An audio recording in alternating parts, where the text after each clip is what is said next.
On hydrogen, HyVelocity, rapidly scaling clean hydrogen supply and demand in Texas and beyond. And before I turn it over to this great panel, I just wanted to say one thing. We have many key players in the hydrogen space at UT, but one of them is retiring, and so I'd just like to acknowledge the director of CEM, Bob Hebner, for his many years of contribution to UT and hydrogen, and we wish him all the best. I didn't realize he was retiring. That's sad news for everybody. What a great contribution. Well, I know folks are making their way in from the break. It's wonderful to be here today. I'm Liz Ramsay Dalton. I serve as the Executive Director for the HyVelocity Hydrogen Hub with GTI Energy. So thanks for being with us, and to UT, congratulations on another successful Energy Week. We're delighted for the opportunity to share more about what we're up to. So as you can see, I am joined by several amazing panelists. We have Dr. Brian Korgel, the Director of the UT Energy Institute. We have Crystal Perkins, who is a Senior Regional Advisor for the U.S. Department of Energy. We have Charlie Trivette, who is the Business Ventures Advisor for ExxonMobil, and Gaurav Sinha, Vice President of Green Hydrogen Origination with the AES company. So we're going to talk to you a little bit about what we're up to with the HyVelocity Hub. And for those who are not familiar with the Hub, HyVelocity was recently selected by the U.S. Department of Energy to negotiate up to $1.2 billion in federal funding to scale the clean hydrogen ecosystem here in Texas in the Gulf Coast region. For purposes of this discussion and for our approach in this, everybody's aligned that scaling clean hydrogen can't just be one company or the private sector or the public sector. It really has to be a collaborative partnership. So HyVelocity Hub, it represents partners across industry, NGOs, academia, community-based organizations, workforce development organizations, all working together to partner on this economic opportunity in the energy sector. HyVelocity is led by 7 industry partners, and that includes the AES company, Air Liquide, Chevron, ExxonMobil, Mitsubishi Powers America, Ørsted, and Sempra Infrastructure. So for those of you who've been in the energy space for a long time, having this collaboration across renewable energy developers, traditional oil and gas developers, all thinking about how we develop these low carbon solutions is really a different approach and how we can build this collaboratively and move the ball forward. We're going to jump into a couple things, but for those who are maybe new to DOE programs, I just want to say that some people think you get selected for $1.2 billion and then you stroke your check and you're off to the races. And that's just not where we are in this process. We are actively negotiating this award with the agency right now. So we're in what I would call maybe phase 0, and we're hoping to get to this agreement with the Department of Energy, no pressure, Crystal over here, by this summer, so that we can kick off what they call phase 1, which is truly the planning phase. So we're happy to get into this discussion, but this is going to be a 13-year-long partnership with the U.S. Department of Energy, and we'll dive into more of that discussion.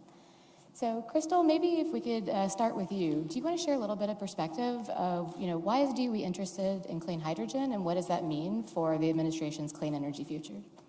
Well, thank you for having me. Thank you for everyone for being here today. It's no wonder that in 2021, the first Earthshot that we launched at DOE was the hydrogen Earthshot. This was we have 8 Earthshots that we've launched in this administration, and the very first one was hydrogen.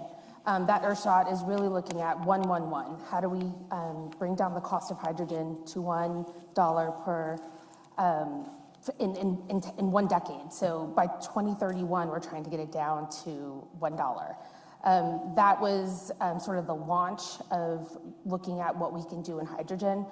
We've also launched our roadmap, and this was bringing together what we call HIT. It's the Hydrogen Interagency Task Force. It's 11 different federal agencies coming together to really take a whole government approach to how we're looking at hydrogen. We know we need to get to 0 by 2050, and hydrogen is one of those parts. Like I said, there's 8 Earthshots. Some of those are offshore wind, carbon negative Earthshot.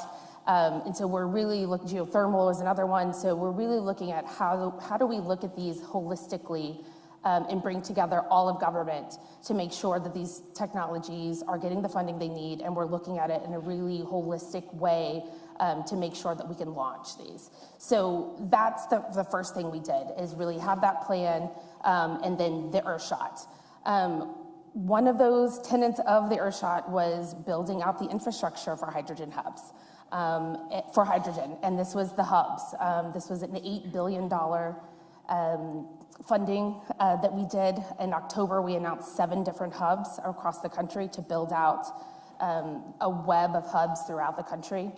Some of those, one is nuclear. We have a couple that had to be from fossil communities. Texas was obviously in a great spot to get that hydrogen hub, and we're so happy that it's here in Texas, where you have so many advantages to making sure that this infrastructure is built out in the right way. We have the workforce, and very cheap natural gas, and you can and paired with the storage. So those 7 hubs, like I said, we did hold back $1 billion of that $8 billion for the demand side.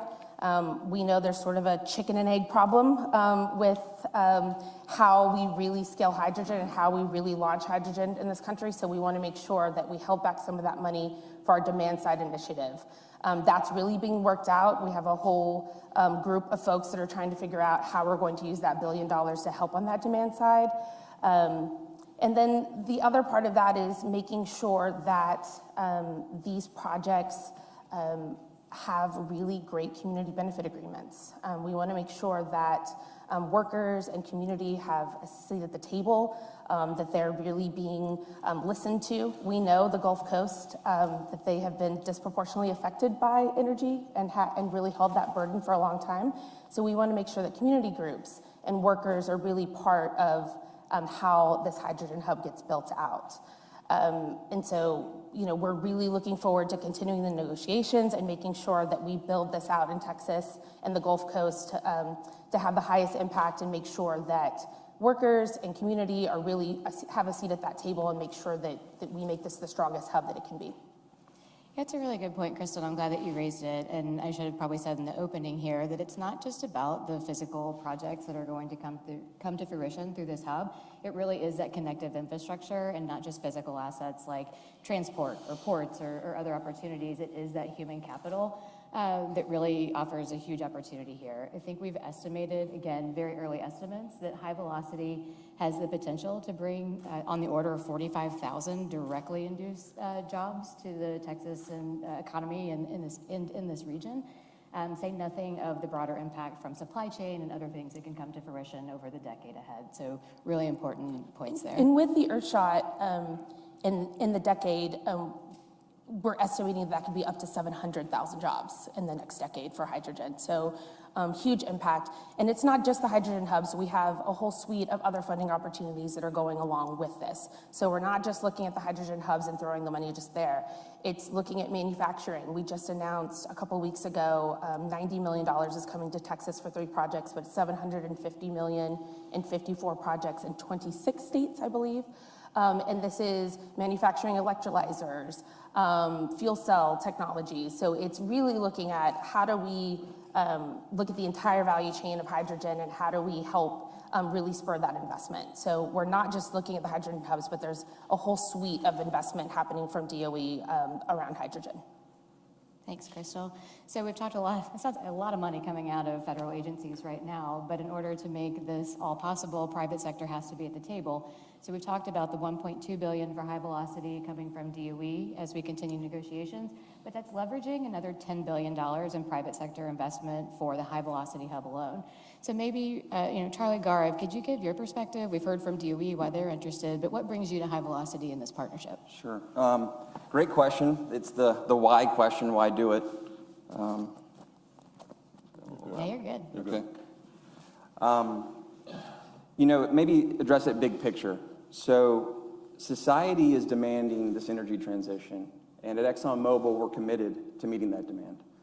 In 2021, early 2021, we established our low carbon solutions business, primarily focused on reducing our emissions across the corporation, as well as building up business units to kind of support others or customers to do the same, reduce their emissions. We're focused on carbon capture and storage, CCS, low carbon hydrogen, and biofuels, And then lastly, most recently, you might have read about it, lithium. So that's the structure of our low carbon solutions business. You know, we have this challenge ahead of us in the sense of business as usual's not going to meet this energy transition challenge. So we view it as the opportunity ahead of us is we're going to have to do things different. We're going to have to engage different stakeholders. We've kind of been listening before across the public and private spectrum. We've got the communities, we've got government, academia, and then we have the private industry. And business as usual is not going to cut it, as I mentioned, but what we need to do is have real conversations and really talk about the problems, put the narratives, ideology beside. This is kind of an all hands on deck, all ideas need to come to the table, we need to solve this thing. Working together, and I think HyVelocity is a perfect example of that collaboration across a broad spectrum of stakeholders. I'm proud to be a part of it, so that's part of the why. Gaurav, any? Sorry, yeah, I was. Thanks for having me here. This is a real honor to be here at the UT Energy Week. Having spent 9 years of my life on the other side in academia, I treat this as a really great opportunity. Sessions like this tend to be robust, open, and honest. Let me start by just giving a few thoughts on AES in general. So AES is a global power company operating in 4 different continents. Fortune 500, owns assets across the world. Basically, about half of those are renewable-based generation assets, like a third wind, a third solar, hydro, and battery. The company in the U.S. is primarily centered around AES Clean Energy. That's the group that I work for. And it was born, you know, I mean, we've got about 12 gigawatts in the pipeline of new renewable development. And our conviction, you know, we went from concept to conviction on hydrogen fairly quickly in the last 2 years, right? We've been serving the renewable industry, the customer base with renewable power for a while. We were first off the bat with a new 24/7 carbon-free energy product, which was very well received by the industry. And so we thought about it and thought, you know, with that core competency, what's the next thing that can use that core competency? And hydrogen is right up there, right? Electrolytic hydrogen. So, you know, just to show the differentiation, don't want to use colors over here, but green hydrogen is not an easy. It's not easy. There's lots of challenges with it. Technology, the existing technology that is out there. You've had electrolyzers running for a while, but none of them have been running with a variable, power profile. And certainly haven't run for 10 years to have a track record for people to go out and build projects and make them bankable, right? So that's one of the challenges. So our focus on green hydrogen and HyVelocity was driven by our desire to use our core competency in renewable power, and also to look at, if you look at the heat map of hydrogen globally, there's no other place in the world that lights up as brightly as the Texas-Louisiana border, right? I mean, it's the Gulf Coast. If hydrogen were to take off anywhere in the world, it has to take off first here in our neighborhood, right? There's no doubt about it. Given that,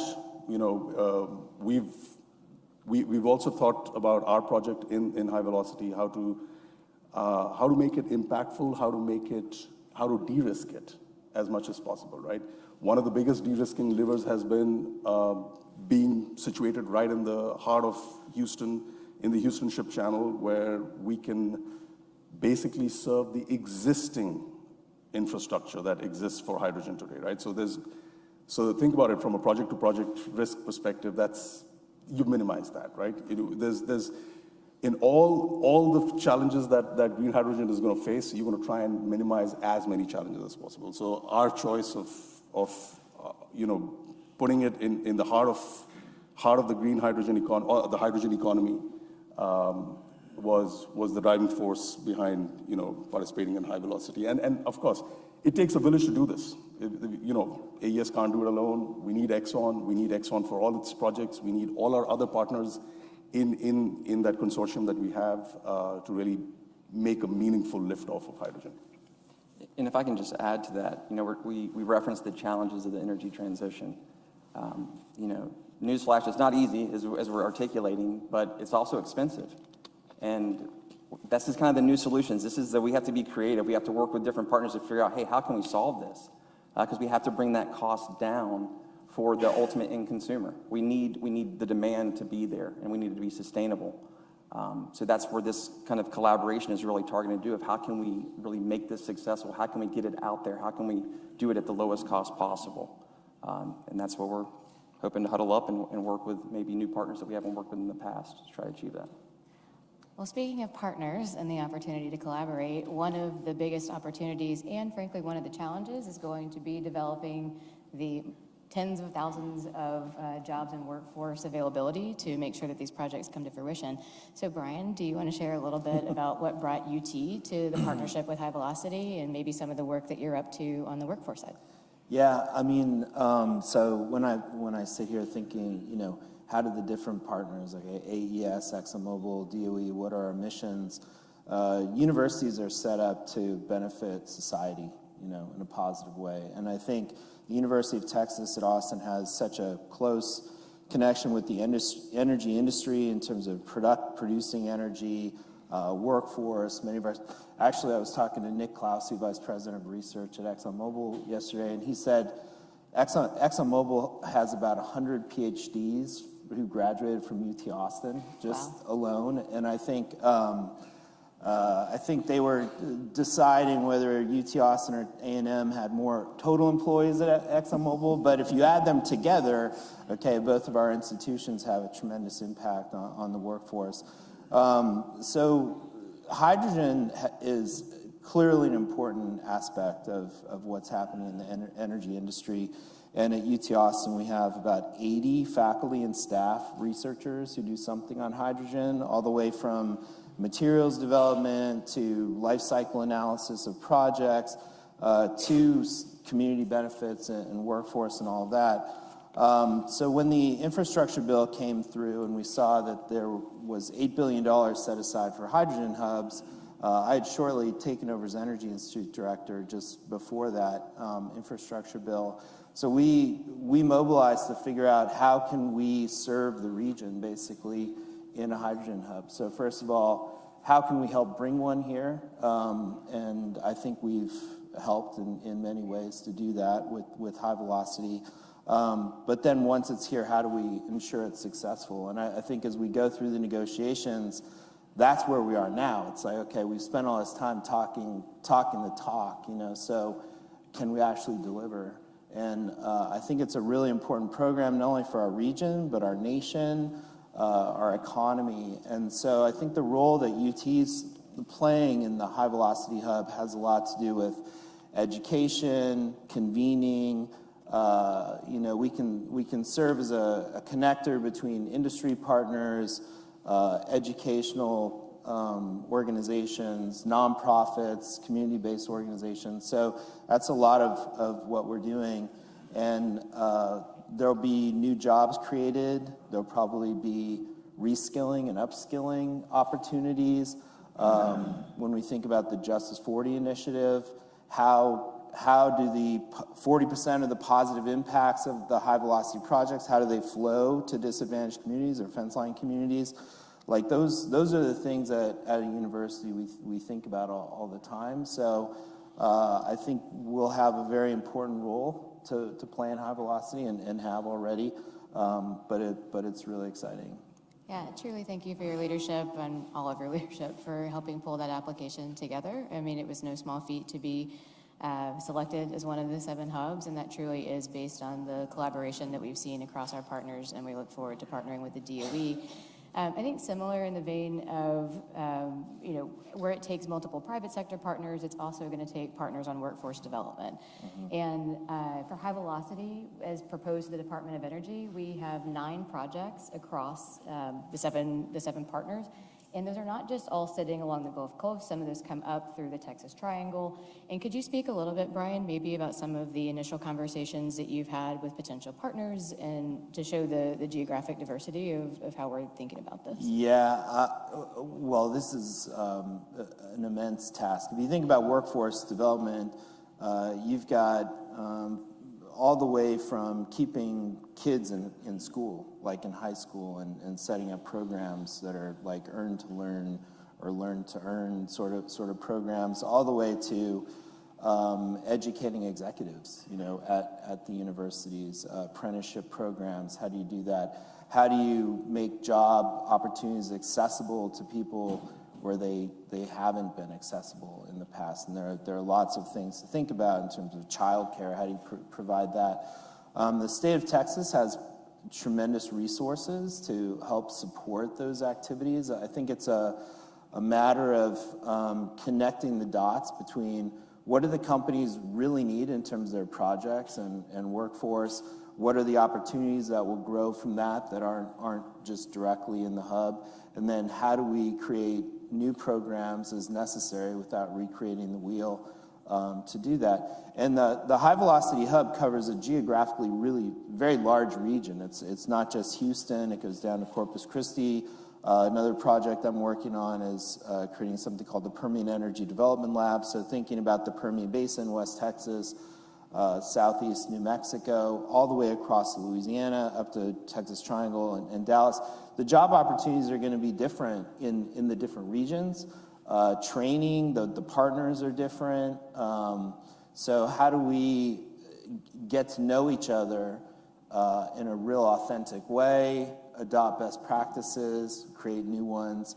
I think those are going to be the challenges, but really exciting. I mean, I think it's a really exciting time for what we're doing right now. Yeah, hugely exciting. I think that's a perfect point about this hub approach, that you could imagine if an AES, an Exxon, a Chevron were doing this workforce development piece for project by project, you may not get the economy of scale that you want on any number of things. Lessons learned certainly from hydrogen development and deployment, but also on this workforce development piece. And where can you share practices? Where can you scale your training programs to make this accessible to even more people? So thank you for your leadership on that, Brian. We're talking a lot about the opportunities, so maybe not to turn it to a negative, but what keeps you up at night? What are you guys thinking about when HyVelocity pops in the brain at 2 a.m.? You want me to take that? I think I kind of alluded to it earlier. It's really on the demand side of the equation, I think, is there going to be, or when is there going to be sufficient incentive for low-carbon hydrogen customers to make the switch? And I know there's efforts underway with the DOE, different demand-side incentives, and obviously there's support now on the production to kind of try to keep the costs low, but you're kind of competing with hydrogen now, not necessarily incentivizing the fuel switch itself. So, yeah, it's really just how's that demand going to materialize and mature, and on what timeline? Because that's how we're going to scale this. You can only scale to the demand side of the equation. So that may be one of the key concerns. You're just adding to that, Charlie. I mean, that's what keeps me up in the night. I mean, that's who's got the willingness to pay, who are the, where do we see the first movers in the space? But specifically for HyVelocity, I mean, this is a new experiment with the DOE and the private sector. And so there are just inherent challenges in there as well, right? The government is used to doing things in a certain way. Private sector is used to doing it in another way. That was said nicely. Challenges of how do we get these projects permitted? You got to push it through the NEPA process. You got to figure out some of the ins that the DOE wants into the processes of individual companies may not, companies are not used to doing it.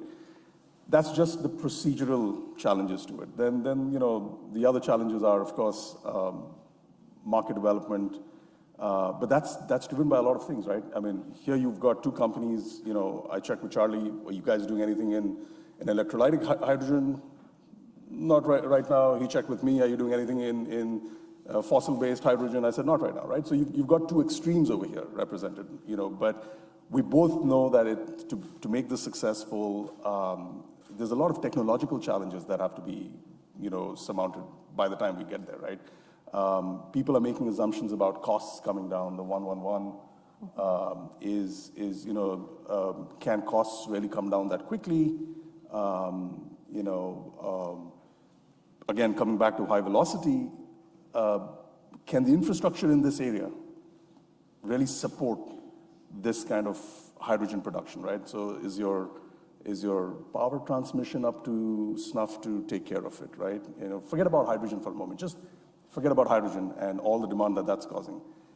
Just the electricity demand coming from industrials and commercial companies trying to green up their operations, just their scope 2. That by itself is going to put a lot of pressure on the grid, right? And then you add on top of it this additional layer, right? Can the local infrastructure keep up with it, right? These are the kinds of things which are going to keep me up for a while, for a few years. But again, I go back to what I said on a positive note. If green or any hue of hydrogen were to take off anywhere in the world, it's here. If we can't make it happen here, we all are going to have a different job profile in 5 years from now. But this is it, right? And I mean it, and I mean it in a positive way, right? We've got government, academia, industry aligned appropriately to make sure that we get to that point. If I can just comment on this color thing, it's an uphill battle that I'm personally trying to fight because it's in my vernacular too. But the reason behind it is, we or I take the stance of it's really more focused on the carbon intensity. That's where our focus should be versus the method of production. Yep. So you see some of this. We're trying to change our words as we're talking. That's a piece of it. But that's the reason behind it. Is we really should be. Our view is we should be focusing on the carbon intensity of the molecule produced, not necessarily the method. And that's the view, that's the view of the broader industry and the Department of Energy, right? Like, so if you're hearing all of these colors, everybody has a color of the rainbow for how did you create this hydrogen, with the end result being that we're trying to get the carbon intensity down to the lowest level humanly technology possible. And so we're all aligning around carbon intensity. DOE has their clean hydrogen standard, and that's part of the program for DOE, is that in order to participate in the hub, you have to be able to bring your carbon intensity down. I think it's Brian, you may have to correct me here, 4 kilograms or 2 kilograms they've done? 2 Well, kilograms. in the FOS, 2 kilograms CO2 per kilogram of hydrogen. So we're trying to get better at taking the DOE's lead here, that we should be talking about carbon intensity and not the color wheel. But so for most people, we have to go back and forth between green, blue, and all Well, the I'll other also add, it's not only carbon intensity, but also cost, right? Like if you talk about the rainbow of all the different ways to make hydrogen, I think we don't fully know what the cost is going to be. Like 45V guidelines haven't even come out yet, right? And so there are different policy incentives, and then who's going to pay what, like in the market. So there's the cost to produce, but then the price that you can sell it at, and what is that market going to be like? And I think that the HyVelocity hub, the whole hydrogen hub program is to help incentivize market creation, really. It's also to incentivize you all to put the steel in the ground and build the facilities. But, I was in Philadelphia when President Biden announced the hydrogen hub selections, and it was sort of about two things. It was about jobs, creating jobs, and creating a market, for hydrogen. So I think, how you make it is going to be important, but in the end, like, what is the cost? And I think our hub has a lot of power because it's this mixture of like green hydrogen, blue hydrogen, pipelines, fueling stations, so you've got all of that, and at a really big scale as well. We hadn't touched on the tax credits, which I should have earlier, but I think the thing that keeps you up at night, 45V is a crucial part of making this all work. We announced initial guidance and then have taken lots of input from the public and from industry, and so that is closed, and so we hope that final guidance comes out, and that really incentivizes not only there's different levels, right? And so I think that when we're talking about CBP, this is where if you make sure that it's in disadvantaged communities, you get extra tax credits. If you have apprenticeship programs and work with unions on that, that's an extra incentive. So I think getting 45V right is one of those things that we all have to make sure that it makes the math work for these companies. Yeah, and for folks who aren't familiar with 45V and the kind of tax code lingo, this is the production tax credit for clean hydrogen that passed as part of the Inflation Reduction Act. Maybe everybody in the room knows what we're talking about here, but the 45V provision is specific to clean hydrogen, and the ability to get the highest level of that credit, and on top of all the things that Crystal just laid out, is based on your carbon intensity. And the IRS released its initial guidance on December 22nd. I think it was the last Friday of the year. And so everybody's commented. All of the hydrogen hubs across the DOE programs commented back to the agency on what we would need to see to be able to scale this opportunity. There was a hearing on Monday where they heard some more feedback from industry and other stakeholders. So we're hoping that we'll get that guidance, in the near future, because that really does drive the planning and investment for these companies. And if we can't get the financial incentive to align with the actual economic conditions that you all are operating in, it may not come to fruition. But that's not true for every project. Everybody is working under different constraints and different opportunities, and that's another reason for HyVelocity. We made some generic comments, but it really is project by project, what is needed, what math works for them, and a lot of that is going to be based on demand. We're looking forward to that guidance coming out of Treasury soon, question mark, yeah. You should have mentioned how many responses came in. Oh, yeah, so in the world of like tax credit, whatever, everybody in the public can comment on this. They received nearly 30,000 comments on clean hydrogen production. That's a lot of people who are weighing in on a federal regulatory environment. I would say abnormally large amount of volume coming in on that particular credit. So they've got a lot of reading to do. I know that you're up at night reading all 30,000. I'm confident, Crystal. IRS. Treasury. IRS, Treasury, sorry. So just to put in another plug for my Between Two Cacti, I'm actually talking to Luke Bassett from Department of Treasury tomorrow. So he's already told me, hey, I can't, tell you how to file your taxes and everything. So, but anyway, that'll be a really interesting discussion, and he's in the middle of that 45V thing right now. I mean, not to make another plug for Luke, but Luke's fantastic, and he spent a long time working at the U.S. Department of Energy and has deep background and subject matter in this space. And after his time at the DOE, he went over to Capitol Hill and worked for Senator Manchin, who was deeply involved in helping craft that credit. So he's kind of been on both sides of the congressional side and helping develop the language. Now he's on the agency side, helping implement that plan. So very much looking forward to some Luke Between Two Cacti tomorrow. We've got a few minutes left, and I just want to take an opportunity. We've been a little bit like, what are all the challenges? This is not going to happen overnight. We've got a 13-year-long, profile ahead of us on bringing HyVelocity to life. What are you excited about? Like, what makes you get up in the morning and want to work on HyVelocity and all of these fun opportunities in clean hydrogen? I'll take a quick stab at it. I mean, it's kind of the necessity of the new relationships, the new partners. Base business probably wouldn't be interacting with the folks on this stage, and being able to have that dialogue, meet new folks, see new perspectives. We're all trying to address the same challenge. That's exciting. It's kind of reinvigorating. So I think that's something that wakes me up and excited to kind of take it on. As someone who's from Texas and have family who's worked in oil and gas, I think what's exciting to me is seeing the transition and seeing, it's a really good opportunity for typical oil and gas workers to transition. Geothermal, hydrogen, these are all transferable skills. So that's really exciting to me to really see how Texas is leading in hydrogen and a lot of the other technologies that we're working on.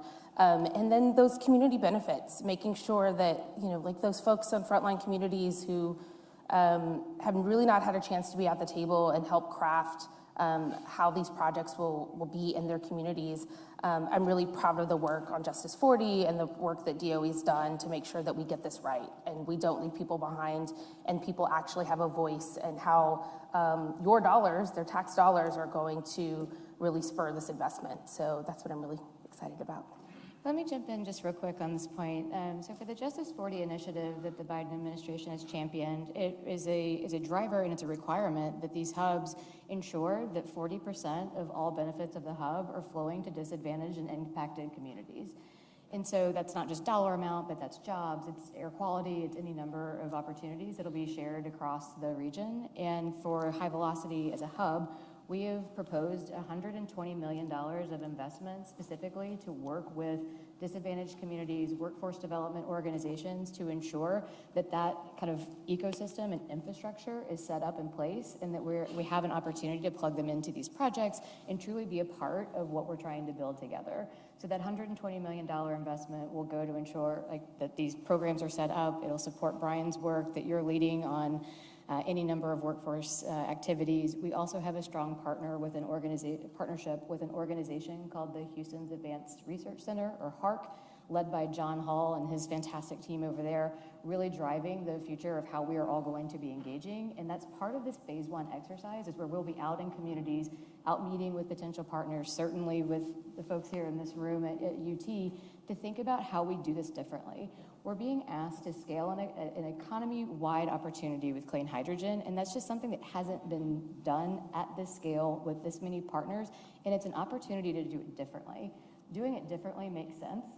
Doing it differently is really hard. There is no playbook. There is no roadmap. There's not some document that said, hey, here's the opportunity to go out and do it. So we're having to co-create this as we go. We're not gonna get it right 100% of the time. I think we could tell you that just already in the 7 or 8 months that we've been negotiating this process, but it's an opportunity to learn and grow together, and so that's what we're trying to achieve across the board for this.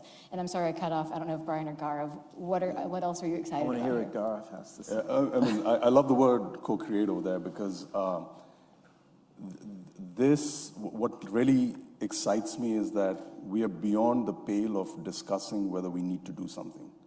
We're in the throes of figuring out a solution right now, right? And you've got companies across the board right here, like Charlie said right up front, right? Society is changing, it's demanding these things. Was it Larry Fink's letter that triggered it 3 years ago? I don't know, but every board is sitting up and saying, we need real solutions. And that's the most exciting part of it, right? We're beyond the pale of questioning it. We're in the throes of trying to figure out a solution, right? The co-creation aspect is very important. If people are familiar with the hype cycle, we internally at AES are trying to pace ourselves because we know this is going to be a roller coaster in many ways. The hype cycle starts with the invention trigger and then the peak of irrational expectations. I honestly think going forward, and we think that we are going to be coming into the trough of disillusionment for the next year or so in hydrogen. A lot has been said. It's the panacea for everything. This is the positive stuff. Yeah, no.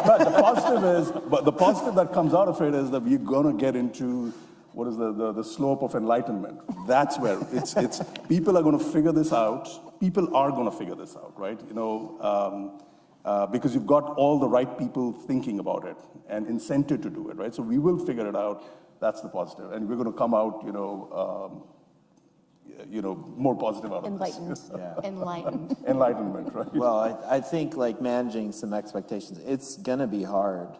It's gonna be a hard process. I'm sure all the companies and the projects, you'll hit some technical hurdles that you haven't been anticipating, making sure you have the people you can hire, making sure we're doing what we need to for communities. So there will be a lot of challenges. I'll just say from my perspective as from the university and as Energy Institute director, this is I think historic in terms of what's happening. And one of the reasons that I think academics get so excited about hydrogen is it plays into almost every aspect of the energy sector. It plays into the power grid. and energy use and renewables, and it's a fuel, and it plays into transportation and industrial decarbonization and how you make steel. So you can be a materials nerd and get excited about hydrogen. I think it crosses over so many aspects of the energy system, and then is crucial to decarbonization in so many ways that you can't just do with electrification. And it's not been done before, and there's not really a market for the clean hydrogen. So there's this unknown, there's all this excitement, materials challenges. In my own group, I have research on fuel cell membranes to make better fuel cells. Hopefully there'll be a need for a lot of fuel cells, at some point. So I think from an academic, institutional perspective, that's one reason hydrogen itself is just really exciting as an activity and opportunity. Well, thank you all very much for spending your time with us today. As you can tell, the road ahead is not necessarily easy, but it is exciting. We are going to be on the slope of enlightenment. So for all the folks in the audience, students, and anybody who's interested, we're happy to share more about our future here. As we mentioned, we're in the process of 4-5 meetings a day with the Department of Energy to negotiate this deal. We hope to get that signed and closed out and truly kick off the HyVelocity project sometime this summer. I think we're fingers crossed for June to hit the ground running. So you'll be seeing a lot more of us in and around town as soon as we get to go on that award. And then for the next 13 years, you'll probably get tired of seeing us talking about all the opportunity and challenges that we're going to be overcoming together as part of HyVelocity. If you want to learn more about what we're up to, HyVelocityHub.com. We've got a contact page. You can find us. GTI Energy serves as the administrator. So yours truly will be happy to put you in touch with anybody that you're interested in looking at, getting in touch with and talking to. Crystal, thank you for being here from the Department of Energy. Brian, as always, thank you to UT for hosting us.